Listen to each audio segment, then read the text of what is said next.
So I, 40, male, have a daughter, Jade, 17, female, and I have had a somewhat strained relationship with her in the past few years.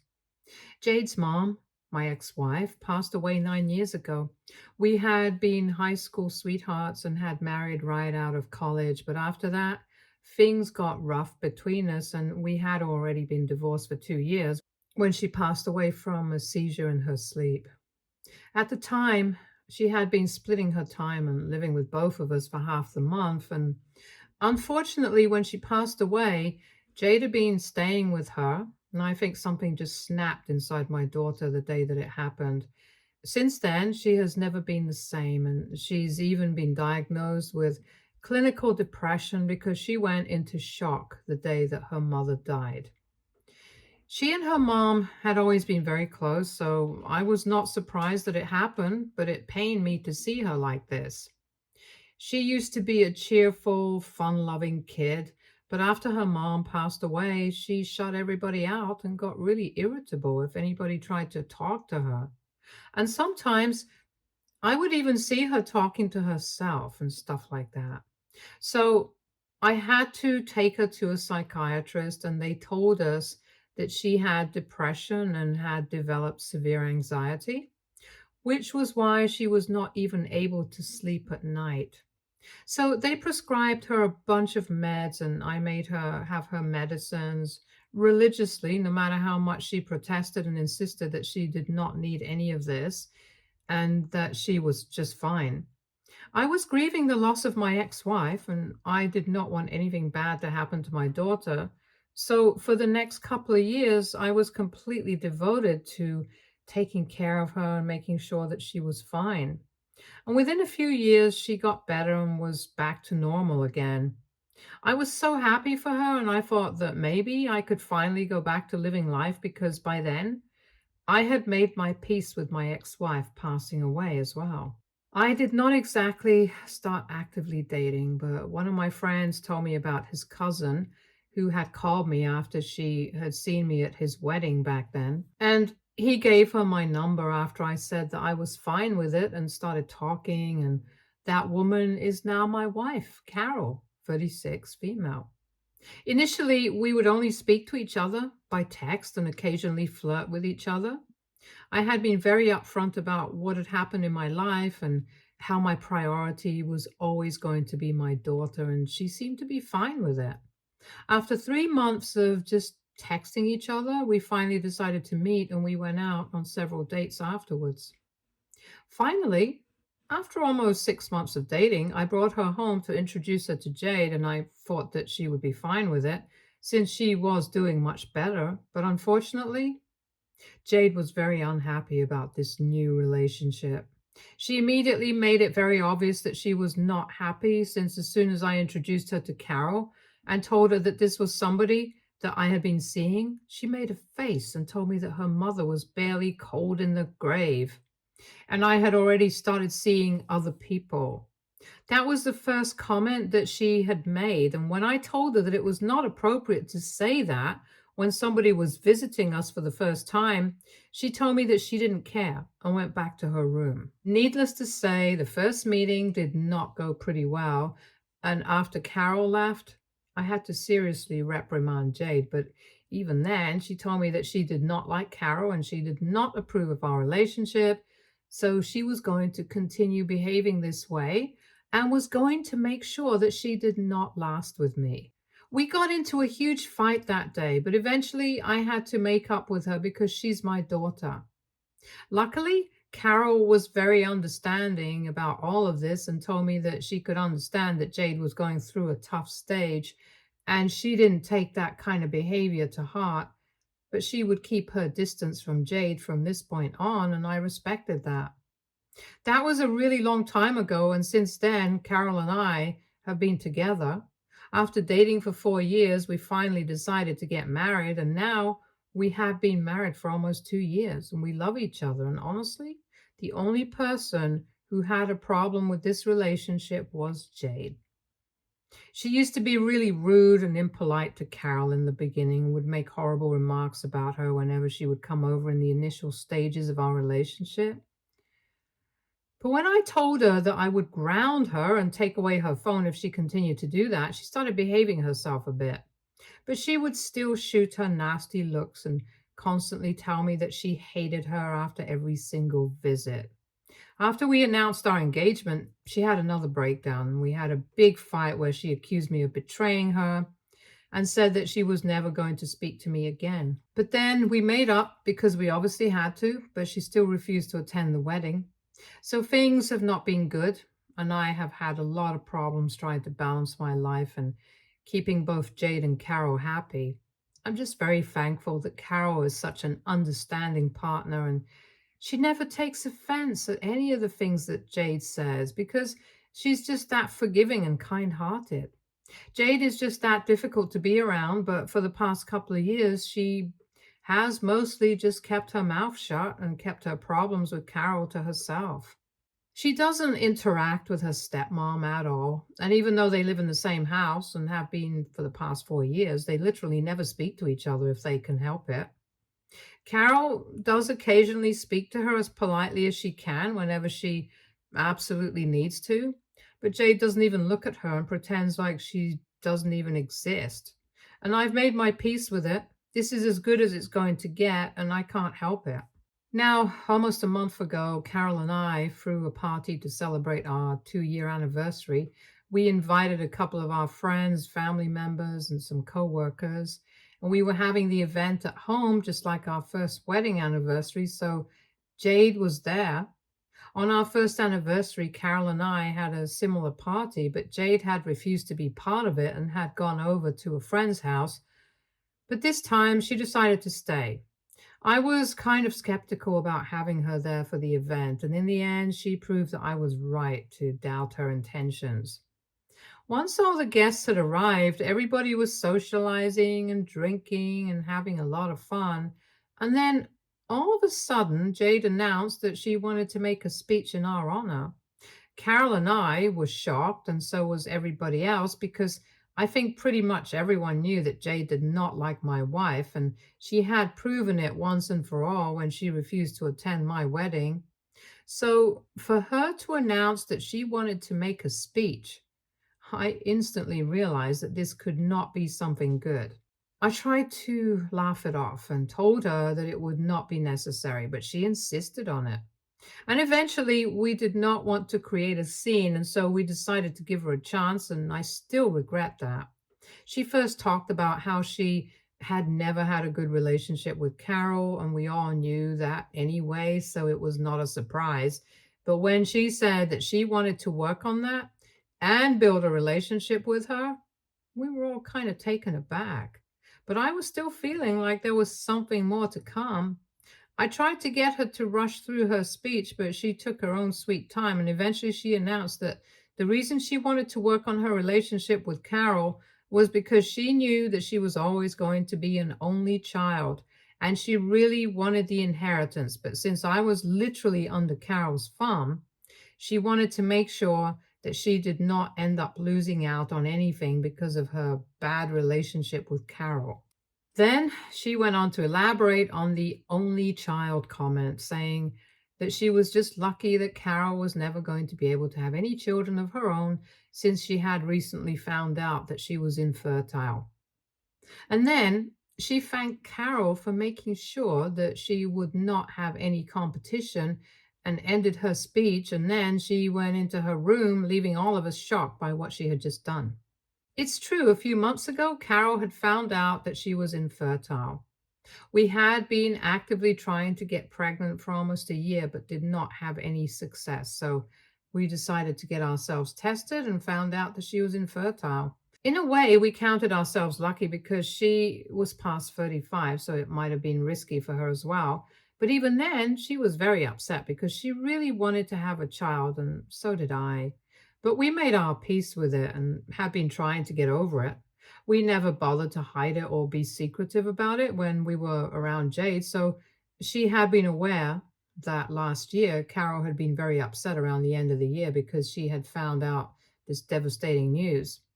But we had never ever expected her to bring something like this up while we were having our anniversary party. And as soon as she had delivered that speech, and gone back to her room, Carol broke down in tears and everybody started trying to calm her down. Most of the guests left a little while after that because it just got too awkward. And I decided to drive Carol to her parents' home so that she could live with them for a few days while I dealt with the situation with Jade because what she had done was unacceptable and a really low blow to my wife. We had tolerated her disrespectful behavior for a really long time, but just because I love her does not make her entitled to disrespect other people whom I love. I was furious, and as soon as I got back home after driving Carol to her parents' place, I told Jay that we needed to talk, and she pretended like she didn't even care. But I made it very clear to her that she had to either apologize to Carol and everybody else who had been present at the party, or go back to therapy, or she could give up any hopes of being able to go to college in the fall because I would not be funding her. And I would also ask her to leave as soon as she turned 18. I made it very clear to her that she only had two choices. She could either do the right thing or she could lose me forever. She didn't even think about what she wanted. Instantly, she told me that she didn't even need me or the family because she was leaving, and that's the reason why she had decided to make that speech so she could go out with a bang and make sure that we knew exactly how low her opinion of Jade was. When I asked her where she was going to go, she told me that she was going to live with her aunt, my ex wife's younger sister. And that's when I found out that apparently for the last couple of weeks, she had been in touch with her aunt, and that was bad news because my ex sister in law, Alice, 35, female, was the worst. She had always been insanely jealous of my ex wife and had even confessed her love to me just for attention the day before our wedding. And that's how she ended up getting thrown out of the family. A few years after we got married, her parents did forgive her, but my ex wife did not. And I have had nothing to do with that woman for I don't even know how long. But I guess she has still held on to that grudge that she had against me, and she was using my daughter against me, which is insane. I tried to tell Jade that she was not allowed to go to her aunt or even speak to her, but she told me that she was going to be an adult in a couple of months anyway, so she did not need to live with me. And then she said that she wished I had been the one to pass away instead of her mother, and that really hurt. So after that comment, I decided I would let her go because if she wanted to make a mistake like this, she was free to do so, and she would face the consequences of her actions on her own. After she left, I brought my wife back home and we had a discussion about whatever had happened. Then it was my turn to break down because Jade had been really hurtful to me and to her. But we had to let her go, and it was very difficult. But we made peace with it. Now, almost 1 month has passed, and it has been very difficult for me to not try and care about my daughter. But she has made her own decisions, and I can't control her anymore. Neither do I wish to. But 2 days back, I received a phone call from her, and Jade was in tears. I answered the call as soon as possible, and when I heard her crying, I got really panicked and asked her what had happened. And she told me that apparently her aunt Alice had initially promised her that she was going to take care of her and make sure that she was able to go to college so that she wouldn't have to rely on me anymore. But for the past month, ever since she had left home and moved in with her aunt, she had been treated like a servant in her house and was made to do all the work. Apparently, her aunt was in pain and couldn't do anything for herself, but she had still been doing it because she expected her to have enough funds to send her to college like she had been promised. And she had decided to have a conversation about that with her aunt that day. However, she had been told that she didn't actually have the money. She just intended to help her with taking out the student loan. And even then, she would have to find somebody to be a co-signer for her. And college is supposed to start in just a couple of months, and she's already been accepted into the college of her choice. So she needs to find the money, and that's why she called me now. She wants to come back and realizes that she made a horrible mistake by trusting her aunt. But instead of just taking her back in, I told her that what I had said earlier still stands, and she has to apologize to Carol before I take her back. And now she's pissed because she thinks I don't care about her at all. So AITA for telling my daughter that she has to apologize to her stepmom before I bring her back home. Update 1. Hey, so I brought my daughter back home, and yes, she did apologize to Carol. Jade reached out to Carol a couple of days after I told her that I would only let her back in and support her financially if she apologized from the bottom of her heart. And I don't know if her apology was sincere or not, but she did what I asked her. So now she's back. She has been very distant from both of us since she has been home, but Carol is pretty much used to this kind of treatment. Not me, though. However, I'm willing to cut her some slack because apparently for the past month she has been working really hard at her aunt's house. Coming to that, she told me that her aunt Alice had reached out to her on social media and said that they had never been formally introduced to each other because our families did not like her much. But she wanted to get to know her sister's only child, and that's how they got to talking. I read the messages, and she had been totally brainwashing and manipulating Jade to turn against us. And she had been putting all these ideas into her head. I found it really disturbing because it's been years since I've even spoken to this lady, and she still seems to have it in for me. I haven't been able to speak to Jade much, as I said earlier, but from whatever she told me, Alice really still dislikes me. I guess it's because for those couple of years when she was not a part of the family, she was living on her own. And I think she had to suffer a lot financially.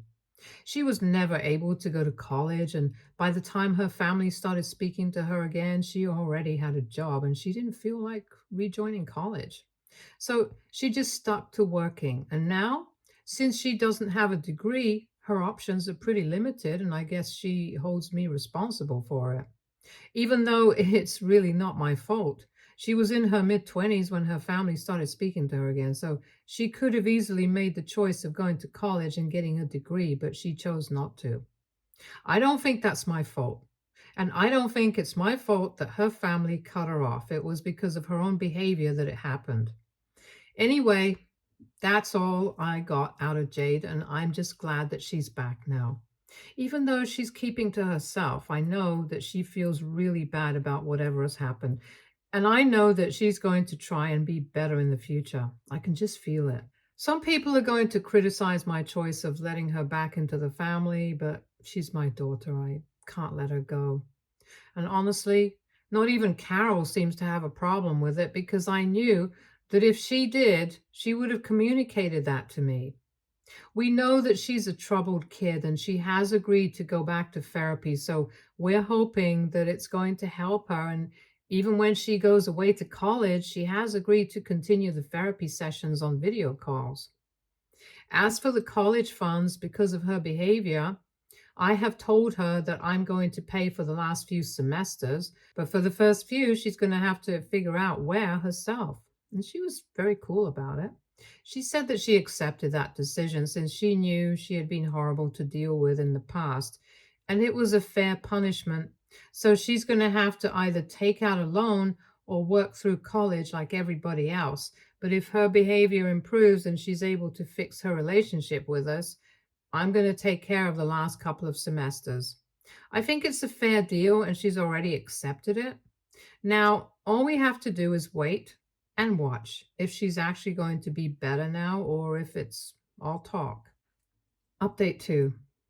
Hello. So it's been a couple of months since my last update, and I'm really happy to tell you guys that things have been going great between Jade and me. Even Jade and Carol have been getting along quite well, which is very shocking.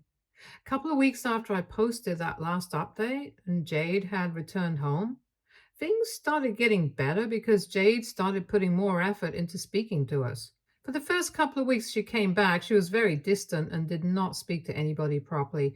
But one day, while Jade was at home, I was at work and Carol had a day off, and the two of them spent the day together at home. When I came back, I was very surprised to see them laughing and chilling on the couch like old friends. Jade told me later that night that she had a fun time with Carol and regretted the fact that she hadn't even put in an effort to get along with this woman in the past just because of her own preconceived notions, but now she was going to make sure that it changed. And when I spoke to Carol that night, she had tears in her eyes and said that she had never wanted to replace Jade's mother, but she had always wanted to feel like she was really a part of the family and not just my wife. And it was finally happening. I was overjoyed because two of my favorite people were finally getting along. And up until this moment, everything has been so surreal that it really feels like a dream. Jade could only spend a couple of weeks back home because she had to start college. But those few weeks were enough for us to reestablish a good relationship again. Even when she went off to college, both Carol and I went to drop her off and we had a tearful goodbye, which was pretty embarrassing for her later since a couple of people from her year saw her. Anyway, we get on FaceTime every once in a while and keep each other updated on our lives, and it's been great so far. I'm really keeping my fingers crossed that it continues to stay this way because after a long time, I feel like I'm truly happy and I feel like I'm walking on cloud nine, to be honest. I've even been speaking to her therapist, and she has told me that she has shown a lot of progress in the past few weeks, and I'm really proud of her for that. It just goes to show that it's never too late to reconcile with people who you thought were lost, and this might not be the case for every family. But I know that I was right to not give up hope in my daughter's case, and now we are as happy as any other family, and I couldn't have asked for more. Update 3. Hello. So, a lot of you were asking me about what happened to Alice after my last update because I had not spoken about her or even mentioned her. Well, that was intentional. I wanted to make sure that that update was positive and did not include any of the negativity on purpose. But since you guys seem to want to know, she's not part of the family anymore. And this time, I think it's pretty permanent. After Jade came back home and told us how Alice had been the one to turn her against our family and manipulated her into believing that I was against her and she needed to stand up for me, I told my in laws, her parents, all about it. We found out that she was really putting herself in a risky position by doing this, since she was heavily reliant on her parents for money. So, after the fiasco with my daughter, my in laws decided to cut Alice off and told her that they would not be writing her any checks anymore. She got pissed off and brought up how it was their fault that she did not have a well-paying job because they were not able to send her to college on time. And I think that's ridiculous because I know plenty of people who have not even been to college but still lead a respectable life and don't have to count on their parents. I think it has more to do with the fact that she is lazy and doesn't want to do anything that involves any amount of hard work to improve her situation. So I don't think she has anybody to blame but herself, no matter how hard she tries to make it seem like it was her parents' fault that she ended up like this. My ex had never been the golden child like she insists. Both of them had been treated pretty equally, and I can vouch for that. But she literally always wants to victimize herself and act like everything that has happened to her is somebody else's fault. Anyway, she has been cut off by her family now, and the only way that she can survive on her own is if she decides to step up and work hard. I don't even understand why she thought it was a good idea to try and turn my daughter against me when she was still dependent on her family for financial support. It was a stupid decision on her part. And now she's going to suffer the consequences of doing that. I'm just lucky that she has no access to me, so she can't bother me and try to guilt trip me or blame me for what has happened. Because I'm sure that if she had a way, she would definitely go all out and try to make me look like the bad guy. I'm surprised that she hasn't even tried to put up a post or whatever yet, but I guess she's going to hold out on that since she's still trying to plead with my in laws and get them to go back to supporting her. But they have made up their minds and have said that she's old enough now. If she still doesn't know how to take care of herself, then it's not their problem anymore. I think that's the right, and at this point, pretty much the only way to deal with her. Now, talking about my family, things have been great, as I mentioned in my last update. That was just a week ago, and this weekend, Jade came back home 3 days back and said that she wanted to take a road trip with us. It was very impulsive and very out of the blue. And initially, We were kind of skeptical about it, but after giving it some thought, we decided to finally go because life is short. We need to make the most of the time that we have, and Jade has expressed interest in going out somewhere with us after ages, and we really wanted to bond. She said that she was sick of speaking to us on the phone and she just wanted to hang out with us for some time because she was getting kind of lonely in college. Her roommate was away for a few days, spending time with her family, so she wanted to spend some time with us as well. So we left last morning, and after a 6 hour drive, we are finally at the beach, and everything was pretty last minute. But we managed to find a good room in a hotel, and we're going to spend the next 2 days in the water, and then we're going back home, and she's going to go back to college. She's going to miss a few days of college, but she doesn't even seem to care about that because she's just so happy to be here with us. This morning, when we were at the beach, I saw Jade and Carol having the time of their lives in the water, and they were splashing each other and laughing like crazy. I can't even tell you guys how happy it made me feel. I felt like I was finally content, and I can't explain it. There was a warm, glowy feeling in my chest. And then I joined them, and we had fun together as a family. In about half an hour, we're going to go out shopping, and then we're going to go for dinner. Life is pretty amazing right now. I just want to freeze this moment in time and stay right here forever. I know I can't do that, and we're going to have to go back to a normal life in a few days, but for now, I just want to pretend like this is something that we can live in forever. And yeah, I'm just very happy. No complaints anymore. Stay tuned for more stories from our girl relationships.